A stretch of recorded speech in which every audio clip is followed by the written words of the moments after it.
ఓం నమో వెంకటేశాయ. శ్రీవారి భక్తులందరికీ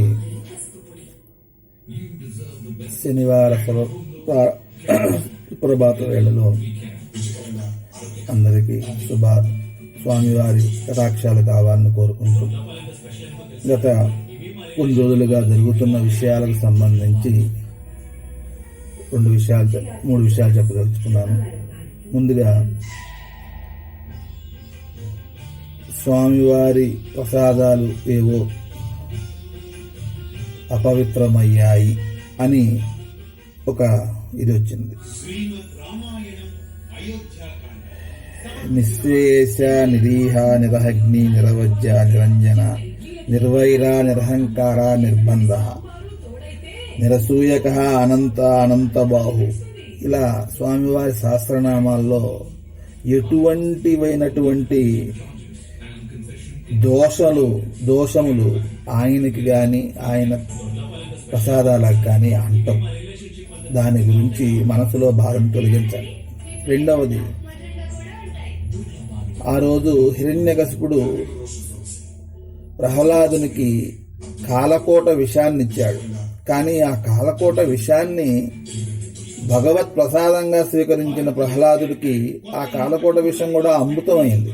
అలాగే స్వామివారి ప్రసాదంగా మనం ఏది తీసుకున్నా అది మనకి అమృతమే అవుతుంది.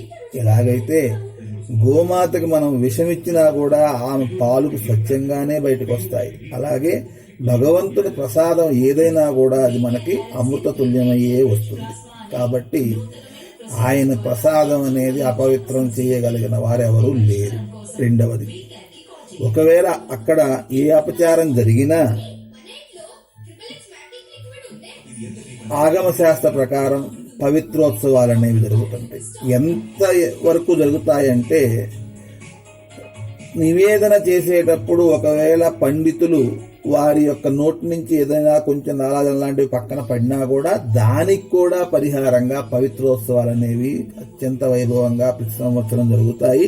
ఈ సంవత్సరం జూలై ఆగస్టు మాసాల్లో కూడా పవిత్రోత్సవాలు జరిగాయి. కాబట్టి ఎప్పుడూ పవిత్ర ధారణ ఉండేటటువంటి తిరుమల క్షేత్రంలో అపవిత్రంలో చోటు చేసుకునేటటువంటి అవకాశమే లేదు.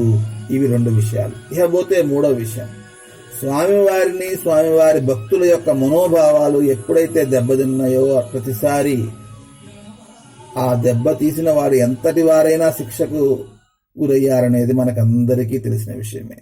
ముఖ్యంగా మనకందరికీ తెలుసు, 95 ఆగస్టులో కొండపైన ఆయన భక్తుడైనా సరే రామారావు గారు వచ్చినప్పుడు స్వామివారి వాహనాలు రమ్మన్నారన్న ఒక అపశృతి జరిగినప్పుడు ఆయన కొండ దిగే లోపే ఎమ్మెల్యేలందరూ ఆహ్వాన హోటల్లోకి వెళ్ళిపోయారు. ఆయన పదవీచ్యుతుడయ్యాడు. ఆ తర్వాత ఆ తప్పుకి పరిహారం చేసుకోవాలని ఆయన ముహూర్తం నిర్ణయించుకున్నా కానీ ఆ ముహూర్తం వచ్చే లోపే వారు స్వామిలో కలిసిపోయారు. తర్వాత 1000 కాళ్ల మండపం తీసే సమయంలో జరిగినటువంటి ఆ అలజడి, అప్పుడు జరిగినటువంటి మనోభావాలకు సంబంధించినప్పుడు అప్పుడు చంద్రబాబు నాయుడు గారు 6 అడుగులు పైకి ఎగి పడ్డారు. అయితే స్వామివారి కటాక్షం వల్ల మళ్ళీ బయటకు వచ్చి మళ్ళీ స్వామివారి సేవ చేసుకుంటున్నారు. 2. మూడోది, 7 కొండలు కాదు 2 కొండలు అన్న వారు పావురాల గుట్టలో ఎలా కలిసిపోయారో మనం చూసాం. అదేవిధంగా ఎప్పుడైతే ఈ నందిని నెయ్యిని కాదన్నారో, వేరే ఏదో ఇచ్చారో, పూర్వ ఈవో గారు ఆయన బిడ్డకి కుమారుడికి పెళ్లి నిశ్చయం చేసి కార్డులు పంచుతున్న టైంలో అదే బిడ్డను కోల్పోవటం జరిగింది. ఇలా స్వామివారు ఎప్పుడైనా గుర్తుంచుకోండి, ఆయనకి ఏదైనా సరే అపకారం తలపెట్టినా ఆయన క్షమిస్తాడు. కానీ ఆయన భక్తుల యొక్క మనోభావాలు గనక ఎప్పుడైనా దెబ్బతింటే వాటికి శిక్షలు అవి జరుగుతూనే ఉంటాయి. కాబట్టి వీటన్నిటిని గురించి ఈ టీవీల్లో వాళ్ళు ఏదో మాట్లాడుతున్న వాటి గురించి ఎవరూ కూడాను మనస్సోకం పొందొద్దు. ఈరోజు శనివారం కాబట్టి చక్కగా స్వామివారికి పూజ చేసుకోండి. వీలైతే ఒక పూటైనా ఉపవాసం ఉండండి.